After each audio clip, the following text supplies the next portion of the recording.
प्राचीन समय की बात है। एक गांव में एक धनी सेठ रहा करता था और उसी गांव में मुरली नाम का व्यक्ति अपनी पत्नी सुमन के साथ रहता था। दोनों खुशी खुशी अपना जीवन व्यतीत कर रहे थे। सेठ और मुरली में सिर्फ एक ही फर्क था। धनी राम एक अमीर व्यक्ति था और मुरली बहुत गरीब व्यक्ति था। एक दिन मुरली की पत्नी ने कहा, घर में राशन खत्म हो गया है। 2 दिन हो गए घर में चूल्हा जले हुए, ऐसा कब तक चलेगा? हमें 2 दिन हो गए पानी में चने भिगोकर खाते हुए, आज तो चने भी खत्म हो गए हैं। मुरली ने अपनी पत्नी से कहा, सुमन, मैं रोज़ इसी उम्मीद से उठता हूँ कि आज मुझे काम जरूर मिलेगा, लेकिन मैं जहाँ भी काम ढूंढने के लिए जाता हूँ वहाँ से मुझे निराशा ही हाथ लगती है। सुमन अपने पति की बातें सुनकर उदास हो गई और बोली, पता नहीं हमारे अच्छे दिन कब आएंगे, या फिर हमें सारी उम्र ऐसे ही गरीबी में गुजारनी पड़ेगी। मुरली ने अपनी पत्नी की बातें सुनकर कहा, तुम ऐसी बातें क्यों करती हो? हमें सिर्फ जीवन में अपने कर्म करने चाहिए। अगर हमारे कर्म अच्छे होंगे तो परमात्मा हमारे लिए अच्छा ही करेंगे, क्योंकि कर्म ही सबसे बड़ा होता है। सुमन ने अपने पति की बातें सुनकर कहा, आप तो रहने ही दो, आप सिर्फ हमेशा बड़ी बड़ी बातें ही करते रहते हैं। मुरली यह सुनकर काम की तलाश में निकल पड़ा और वहीं दूसरी तरफ धनीराम और उसका नौकर आपस में बातें कर रहे थे। नौकर धनीराम से कह रहा था, मालिक, मेरा हिसाब कर दीजिए, उसके बाद आपको जैसे रखना हो उसे रख लीजिए। धनीराम ने अपने नौकर की बातें सुनकर कहा, कौन सा हिसाब और कैसा हिसाब? तुमने किया ही क्या है?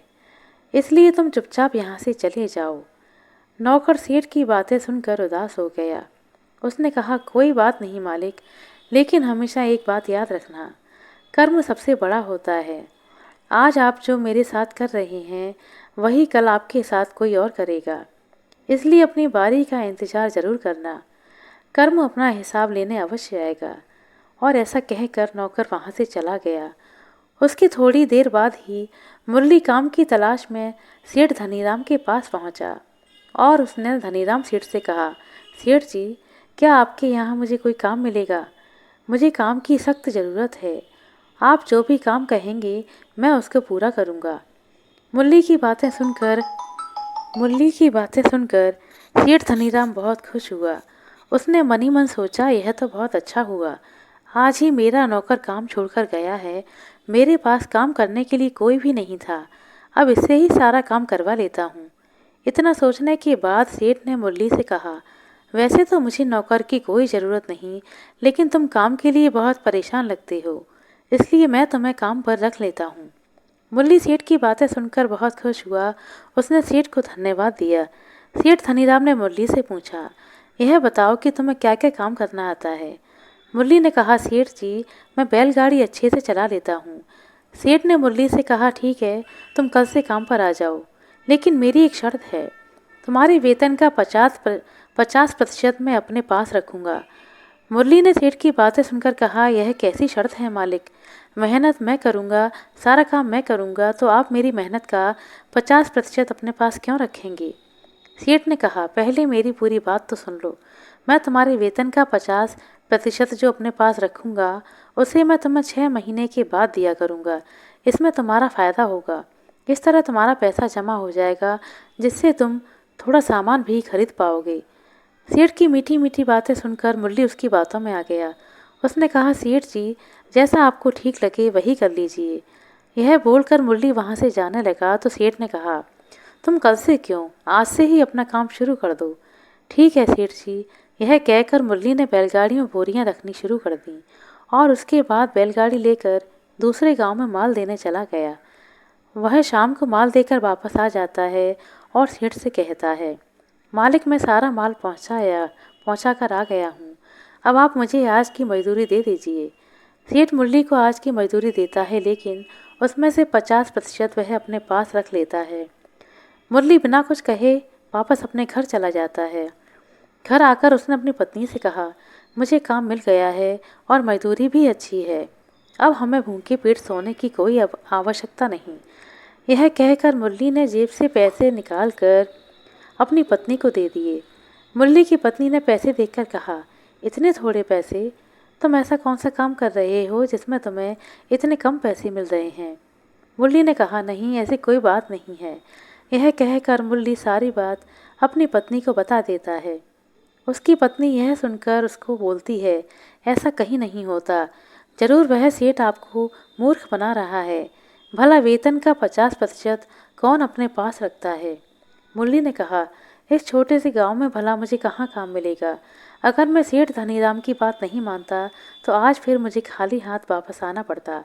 सुमन ने कहा, ठीक है, चलो कोई बात नहीं, लेकिन तुम बीच बीच में सेठ जी के पैसे के बारे में याद दिलाते रहना, वरना कहीं वह हमारे साथ बेईमानी ना कर ले। इस तरह से दोनों आपस में बातें करते करते सो गए। अगले दिन सुबह उठकर मुरली काम पर गया और जाकर उसने सेठ से कहा, मालिक, आज कहाँ कहाँ जाना है? सेठ ने कहा, तुम कल जहाँ पर माल देकर आए हो आज भी तुम्हें वहीं पर माल देने जाना है। मुरली ने सेठ की बातें सुनकर गोदाम में जाकर बोरियां उठाकर बैलगाड़ी में रखनी शुरू कर दी और उसके बाद माल देने के लिए चला गया। इसी तरह मुरली को काम करते करते काफ़ी दिन व्यतीत हुए और 6 महीने के बीत जाने के बाद मुरली ने सेठ से कहा, सेठ जी, आज 6 माह हो गए हैं। आज तो आप मुझे मेरे वेतन का 50% जो आपके पास जमा है मुझे दे देंगे। सेठ ने कहा, तुम आज का काम कर कर आओ, उसके बाद मैं तुम्हारे आज के वेतन के साथ ही तुम्हारा 6 माह का जमा हुआ पैसा भी दे दूंगा। मुरली ने सेठ की बात सुनकर कहा, ठीक है मालिक, आज मुझे कहाँ पर माल रखने जाना है? सेठ ने कहा, आज तुम्हें पड़ोस वाले गांव के सेठ ईमानदार के यहाँ बोरे रख कर आने हैं और उनसे पैसे भी लेकर आने हैं। यह सुनकर मुरली माल लेकर पड़ोस वाले गांव की ओर चल दिया। सेठ ईमानदार के पास पहुंचकर मुरली ने सारा माल उतार दिया और कहा, सेठ जी, मेरे मालिक ने पैसों के लिए बोला है, इसलिए आप मुझे पैसे दे दीजिए। सेठ ईमानदार ने कहा, तुम बाहर रुको, मैं अंदर से पैसे लेकर आता हूँ। यह बोलकर सेठ ईमानदार घर के अंदर चला गया और पैसे लेकर बाहर आ गया। पैसे लाकर उसने मुरली को दे दिए। मुरली पैसे लेकर वापस सेठ धनीराम के पास पहुंच गया और उसने सेठ जी को पैसे देते हुए कहा, मालिक, यह पूरे 1000 सिक्के हैं, आप इनको गिन लीजिए। सेठ धनीराम ने मन में सोचा कि मैंने आज तो इसे पूरे पैसे देने के लिए बोला है, लेकिन मैं इसे पैसे नहीं देना चाहता, इसलिए मुझे कुछ ऐसा करना पड़ेगा जो मुझे इसे पैसे देने ही ना पड़े। यह सोचकर उसने सोचा, मैं ऐसा करता हूँ, जो पैसे यह लेकर आया है उसमें से 200 सिक्के कम बता देता हूँ और चोरी का इल्ज़ाम लगाकर इसे नौकरी से निकाल देता हूँ। यह सोचकर धनीराम पैसे गिनने लगा। यह सोचकर धनीराम पैसे गिनने लगता है और पैसे गिनने के बाद में सेठ ने मुरली से कहा, मुरली, इसमें 200 सिक्के कम हैं। मैंने तो तुम्हें ईमानदार व्यक्ति समझा था और तुमने मेरे साथ बेईमानी की, तुमने मेरे पैसे चोरी कर लिए। मुरली ने सेठ की बातें सुनकर कहा, नहीं मालिक, मैंने कोई चोरी नहीं की। मुझे सेठ ईमानदार ने जैसी ही पोटली दी थी वैसी ही लाकर मैंने आपको दी है। यह सुनकर सेठ ने गुस्से में मुरली से कहा, एक तो तुम चोरी करते हो और ऊपर से जुबान लड़ाते हो। तुम चुपचाप यहाँ से चले जाओ, नहीं तो गांव वालों को बुला लूँगा। सेठ जी की बातें सुनकर मुरली ने कहा, ठीक है, लेकिन आपके पास जो मेरे 6 माह के पैसे जमा हैं वह तो दे दीजिए। मुरली की बातें सुनकर सेठ ने कहा, कौन से पैसे और कैसे पैसे? जो तुमने मेरे 200 सिक्के चुराए हैं उसको कौन देगा? इसलिए मैं तुम्हें कोई पैसे नहीं देने वाला। मुरली ने सेठ से कहा, आप मेरे पैसे वापस कर दीजिए, नहीं तो मैं गांव वालों को बुलाकर सब कुछ बता दूंगा। सेठ ने कहा, तुम जिसको भी बुलाना चाहो बुला लो, मैं किसी से नहीं डरता। मैं भी देखता हूँ कि तुम मुझसे कैसे पैसे लेते हो। इतना सुनकर मुरली गांव वालों के पास गया और उन्हें जाकर सारी बात बताई। गांव वाले उसके साथ सेठ धनीराम के पास आए और बोले, क्यों धनीराम, इस गरीब आदमी के पैसे क्यों नहीं दे रहे और इसके ऊपर उल्टा चोरी का इल्ज़ाम लगा रहे हो? सेठ ने कहा, हाँ, इसने चोरी की है, इसने मेरे 200 सिक्के चुराए और इसके पास क्या सबूत है कि इसने चोरी नहीं की? सेठ की बातें सुनकर गांव वाले चुप हो गए और मुरली से कहा, बेटा, तुम्हारे पास कोई सबूत नहीं और हम बिना सबूत के धनीराम को कुछ नहीं बोल सकते, इसलिए तुम अपने घर चले जाओ। बेचारा मुरली चुपचाप उदास होकर अपने घर लौट आया। मुरली का उदास चेहरा देखकर सुमन ने उससे पूछा, आप इतने उदास क्यों हैं? उसने कहा, उसने सारी कहानी सुनाई। उसने यह भी बताया कि सेठ ने उसके साथ कैसे धोखा किया। सारी बातें सुनकर सुमन ने कहा, सेठ जी ने यह अच्छा नहीं किया। भगवान उसे उसके कर्मों का फल अवश्य देगा। उसे अपने कर्मों का फल भोगना ही पड़ेगा। मुरली ने कहा, लेकिन अब क्या होगा? मैंने तो चोरी भी नहीं की, लेकिन फिर भी उसने मुझे सभी के सामने चोर बना दिया।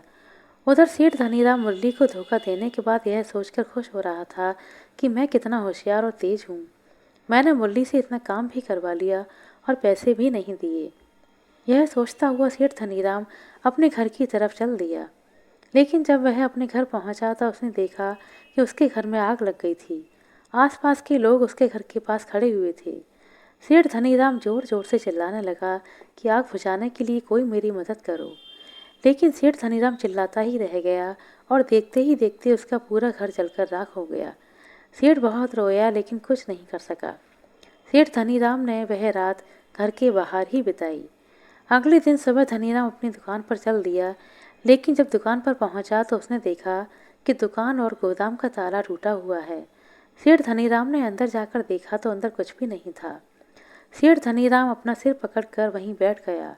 वह समझ गया कि रात को चोरों ने उसकी दुकान और गोदाम को खाली कर दिया है।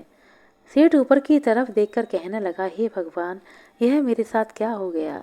पहले मेरे घर में आग लग गई और अब चोर मेरी दुकान का सारा सामान लूट कर ले गए। अब मेरा क्या होगा? मैं तो पूरी तरह से बर्बाद हो गया हूँ। ऐसे वक्त में भी मनुष्य अपने बुरे कर्मों को याद नहीं करता, बल्कि भगवान को दोष देना शुरू कर देता है। सेठ धनीराम ने भी यही किया। उधर दूसरी तरफ मुरली काम की तलाश में दूसरे गांव में सेठ ईमानदार के पास पहुंचा। वहां जाकर उसने सेठ से काम की मांग की और कहा, सेठ जी, क्या मुझे आपके पास कोई काम मिलेगा? सेठ ईमानदार ने उसे पहचान लिया और उससे पूछा, तुम तो सेठ धनीराम के यहाँ काम करते थे, वहां से काम क्यों छोड़ दिया? मुरली ने सेठ ईमानदार को सारी बात बताई कि कैसे सेठ धनीराम ने उसके साथ धोखाधड़ी करके उसे काम से निकाल दिया। मुरली की बातें सुनकर सेठ ईमानदार ने कहा, तुम चिंता मत करो, तुम मेरे यहाँ काम कर सकते हो। मुझे तुम्हारे जैसे ईमानदार और मेहनती इंसान की आवश्यकता थी। वैसे भी सेठ धनीराम बहुत ही लालची किस्म का इंसान है। तुम्हें यहाँ कोई तकलीफ नहीं होगी। हर रोज तुम्हें तुम्हारी मजदूरी मिल जाया करेगी। मुरली ने सेठ जी की बातें सुनकर उनका बहुत बहुत धन्यवाद किया। मुरली ने सेठ ईमानदार के यहाँ काम करना शुरू कर दिया और शाम तक उसने आसपास के सभी गांव में जाकर अपना काम खत्म भी कर लिया। सेठ ईमानदार उसकी मेहनत देखकर बहुत खुश हुआ। उसने मुरली को उसकी मजदूरी से ज़्यादा पैसे दिए। मुरली इतने सारे पैसे देखकर बहुत खुश हुआ। मुरली ने सेठ से पैसे लिए और वापस अपने घर की तरफ चल दिया। रास्ते में मुरली ने सोचा कि आज मेरी मेहनत से खुश होकर सेठ ने मुझे मेरी मेहनत से ज़्यादा पैसे दिए हैं, क्यों ना सुमन के लिए कुछ लेता हुआ जाऊं। वैसे भी इतने साल हो गए हैं, मैंने उसके लिए कुछ भी नहीं खरीदा। मुरली खुद से बातें करता हुआ बाजार में पहुंच गया। बाजार में पहुंचकर मुरली एक सुनार की दुकान पर गया और उसने दुकानदार से कहा, सेठ जी, मुझे कानों के लिए झुमके दिखा दीजिए। दुकानदार मुरली को झुमके दिखाने लगा। मुरली ने एक जोड़ी झुमके पसंद किए और दुकानदार से उसका दाम पूछा। दुकानदार ने कहा, यह बहुत ही अच्छे झुमके हैं और बहुत सस्ते भी। मुरली ने दुकानदार से झुमके लिए और घर वापस चला गया। घर पहुंचकर मुरली ने सुमन से कहा, देखो सुमन, मैं तुम्हारे लिए झुमके लेकर आया हूँ। यह मैंने नए काम की अपनी पहली कमाई से लिए हैं। सुमन ने मुरली से कहा, आपने इतने महंगे झुमके क्यों लिए? मुरली ने कहा, अब इस बात को छोड़ो और बताओ झुमके कैसे हैं। सुमन ने कहा, बहुत सुंदर हैं। दोनों आपस में बातें करने लगी। इधर दूसरी तरफ सेठ धनीराम इधर उधर भटक रहा था, क्योंकि घर में आग लगने और दुकान में चोरी होने के बाद उसके पास कुछ भी नहीं बचा था। इसलिए वह काम की तलाश में इधर उधर भटक रहा था। वह काम ढूंढता ढूंढता गांव के जमींदार के पास पहुंचा। उसने जमींदार से कहा, जमींदार जी, क्या आपके यहाँ कोई काम मिलेगा? मैंने 2 दिन से खाना नहीं खाया है। जमींदार को उसकी हालत पर तरस आ गया। उसने कहा, तुम्हें काम मिल जाएगा, लेकिन उससे पहले खाना खा लो, उसके बाद मैं तुम्हें काम बताता हूँ। जमींदार ने अपने मुनीम को आवाज़ लगाई, दीपक, इसके लिए खाना लेकर आओ। दीपक जमींदार की आवाज़ सुनकर धनीराम के लिए खाना लेकर आया और खाना धनीराम को दे दिया। धनीराम ने खाना खाने के बाद जमींदार से कहा, आप बताइए जमींदार साहब, क्या काम है? जमींदार ने कहा, तुम्हें घर की साफ सफाई और इसके साथ खेतों में काम करना होगा उसके बदले मैं तुम्हें 2 वक्त का खाना और महीने के आखिरी में पगार दे दिया करूँगा। अगर तुम्हें मंजूर है तो बता दो, नहीं तो तुम जा सकते हो। धनीराम ने कहा, ठीक है सेठ जी, मैं सारे काम कर लूँगा। जमींदार ने दीपक से कहा, तुम धनीराम को सारे काम समझा दो।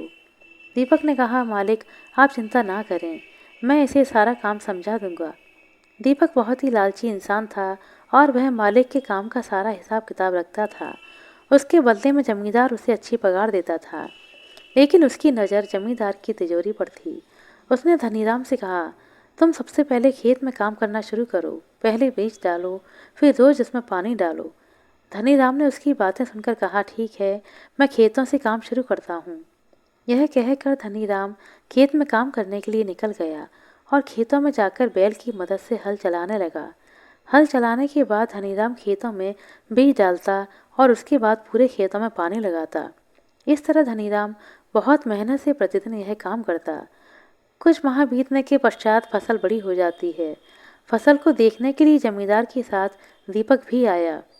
फसल को देखकर जमींदार ने धनीराम से कहा, तुमने बहुत अच्छा काम किया है। इस बार हर बार की फसल से ज़्यादा फसल नजर आ रही है। लगता है तुमने बहुत मेहनत की है। धनीराम ने कहा, हाँ मालिक, मैंने बहुत मेहनत की है और अब हर बार मैं इतनी ही मेहनत किया करूँगा। आपकी फसल हमेशा ज़्यादा ही होगी और आपको मुनाफा भी दुगना होगा। धनीराम की बातें सुनकर दीपक ने कहा, तुम इतनी बड़ी बड़ी बातें मत करो। अगर ज़्यादा फसल नहीं हुई तो कल को तुम्हें अपनी बातों पर शर्मिंदा होना पड़ेगा। जमींदार ने दीपक की बातें सुनकर कहा, तुम धनीराम का मनोबल गिराने वाली बातें मत करो, तुम्हें इसकी तारीफ करनी चाहिए। अगर तुम इसका मनोबल नहीं बढ़ा सकते तो इस तरीके की बातें मत करो। दीपक जमींदार की बातें सुनकर चुप हो गया, लेकिन वह धनीराम से जलन करने लगा। जमींदार ने धनीराम से कहा, तुम इसी तरह से मेहनत करते रहना, तुम्हारी मेहनत जरूर रंग लाएगी। यह कहकर जमींदार और दीपक वहां से चले गए, लेकिन दीपक अपने आज हुए अपमान का बदला धनीराम से लेने के लिए सोचने लगा। इसी तरह समय बीतता गया और जो फसल धनीराम ने उगाई थी अब वह बड़ी हो गई थी। धनीराम फसल को काट कर जमींदार के पास पहुंचा और कहा, जमींदार जी, मैं आपकी फसल लेकर आ गया हूँ और देखिए इस बार आपकी फसल ज़्यादा हुई है। जमींदार ने कहा, तुम बिल्कुल ठीक कह रहे हो धनीराम, अब तुम यह फसल ले जाकर बाजार में जाकर बेच आओ और जो भी पैसे मिलें तुम लेकर आना। धनीराम फसल लेकर बेचने के लिए चला गया और बाजार में वह सेठ ईमानदार के पास फसल बेचने के लिए पहुंचा। धनीराम ने सेठ ईमानदार से कहा, मेरे पास यह 20 बोरियां अनाज हैं और मैं इसे बेचना चाहता हूँ, कृपया आप दाम बता दें। सेठ ईमानदार उसकी हालत देखकर बहुत हैरान हुआ। उसने कहा कि तुम्हारी यह हालत कैसे हुई? धनीराम ने कहा, कुछ मत पूछो सेठ जी। फिर उसने सेठ को बताया कि कैसे उसके घर में आग लग गई और उसकी दुकान में चोरी हो गई। यह बोलकर धनीराम भगवान को कोसने लगा। सेठ ईमानदार ने उसको कहा, चलो अब तुम अपनी फसल उतार दो, मैं तुम्हें इसके बदले में 1000 रुपये दूंगा। फसल बेचकर धनीराम वापस जमींदार के पास पहुंचा और जमींदार को जाकर फसल की कीमत दे दी। जमींदार ने पैसे लेकर दीपक से कहा, दीपक, यह पैसे ले जाकर तिजोरी के अंदर रख दो। दीपक पैसे लेकर चला गया। अंदर जाकर उसने सोचा कि आज मौका है धनीराम को सबक सिखाने का। यह सोचकर दीपक 1000 में से 200 रुपये निकाल लेता है और तिजोरी को खुला छोड़कर बाहर चला जाता है। बाहर आकर उसने धनीराम से कहा, तुम्हें जमींदार जी अपने कमरे के अंदर बुला रहे हैं, लगता है तुमसे कोई ज़रूरी काम है, या फिर जो तुमने इस बार इतनी अच्छी फसल की है उसके बदले में तुम्हें कोई इनाम देना चाहते हैं। यह सुनकर धनीराम अंदर कमरे में चला गया। वहां जाकर उसने देखा कि जमींदार जी वहां नहीं हैं। तभी उसकी नज़र खुली हुई तिजोरी पर पड़ी। उसने सोचा शायद दीपक तिजोरी बंद करना भूल गया होगा। यह सोचकर वह तिजोरी बंद करने के लिए आगे बढ़ा। तभी वहां पर दीपक आकर जोर जोर से चोर चोर चिल्लाने लगा। दीपक के चिल्लाने की आवाज़ सुनकर जमींदार अपनी लठैतों को लेकर वहां आ गया और दीपक से पूछा, तुम क्या चिल्ला रहे हो? दीपक ने कहा, मालिक, यह धनीराम चोर है। जब मैं अंदर कमरे में आया तो यह आपकी तिजोरी में से पैसे चुरा रहा था और क्या पता यह कब से चोरी कर रहा था और आप इसे इतना भोला भाला समझ रहे हैं। धनीराम ने कहा, जमींदार जी, यह झूठ बोल रहा है। इसने ही मुझसे कहा था कि आप मुझे अपने कमरे में बुला रहे हैं। इसलिए मैं आपके कमरे में आया। दीपक ने कहा, मालिक, यह झूठ बोल रहा है। अपने आप को बचाने के लिए यह मेरे ऊपर झूठा आरोप लगा रहा है। मैं तो कहता हूँ कि लठैतों को बोलो, इसको मारो, तभी यह सच बोलेगा। जमींदार ने धनीराम से पूछा, सच सच बताओ कि तुमने चोरी की है या नहीं। धनीराम ने कहा, मालिक, मैं बिल्कुल सच बोल रहा हूँ, मैंने चोरी नहीं की। जमींदार ने अपने लठैतों से कहा, अब तुम ही इसे सच उगलवाओ। यह सुनकर जमींदार के लठैतों ने धनीराम को मारना शुरू कर दिया और धनीराम की हालत खराब हो गई, लेकिन वह यही कहता रहा कि उसने चोरी नहीं की। जमींदार ने अपने लठैतों से कहा, इसको बाहर फेंक आओ। जमींदार के लठैतों ने धनीराम को मार मार कर बाहर फेंक दिया। घायल अवस्था में पड़ा हुआ धनीराम अभी भी भगवान से कह रहा था कि मेरी क्या गलती थी जो मेरे साथ यह किया। तभी वहां से एक महात्मा गुजर रहे थे। जब उन्होंने धनीराम के कराने की आवाज़ सुनी तो उन्होंने देखा कि एक आदमी घायल अवस्था में पड़ा है और भगवान को कोस रहा है। महात्मा उसके पास आए और उससे बोले, उससे पहले उसकी हालत का कारण पूछा। तब उसने सब कुछ बता दिया। महात्मा उसकी बातें सुनकर बोले। महात्मा को हंसते देखकर धनीराम ने पूछा, महात्मा जी, मेरी हालत खराब है और आप हंस रहे हैं। महात्मा ने कहा, धनीराम, तुम जिसके लिए परमात्मा को दोष दे रहे हो, असल में यह सब तुम्हारे ही कर्मों का फल है। जो तुम दूसरों के साथ करते थे वही आज तुम्हारे साथ हुआ है। कर्मों का फल तो भोगना ही पड़ेगा। महात्मा की बातें सुनकर धनीराम लज्जित हो गया। उसे समझ में आ गया था कि मेरे साथ जो भी कुछ हुआ है वह मेरे कर्मों का फल है। उसने महात्मा से हाथ जोड़कर माफ़ी मांगी। दोस्तों, इस कहानी से हमें सीखने को मिलता है कि हमें हमेशा अच्छे कर्म करने चाहिए। हम जो कुछ भी हैं आज दूसरों के साथ करेंगे वही हमारे पास लौट कर आएगा, लेकिन जब वह लौट कर आएगा तो हमें ब्याज समेत वापस करना पड़ेगा, क्योंकि कर्म अपना हिसाब हमेशा लेता है। इस दुनिया में कोई भी मनुष्य हो या देवता, सभी को अपने कर्मों का फल भोगना ही पड़ता है। इसलिए बुरे कर्मों से हमें हमेशा बचकर रहना चाहिए। आशा करते हैं दोस्तों आपको हमारे द्वारा सुनाई गई यह कहानी अच्छी लगी होगी। कहानी अच्छी लगी हो तो कृपया लाइक कर दें, शेयर कर दें। चैनल पर नए हैं तो सब्सक्राइब कर लें। अपना कीमती समय देने के लिए बहुत बहुत धन्यवाद। मिलते हैं अगली वीडियो में, तब तक के लिए नमस्कार।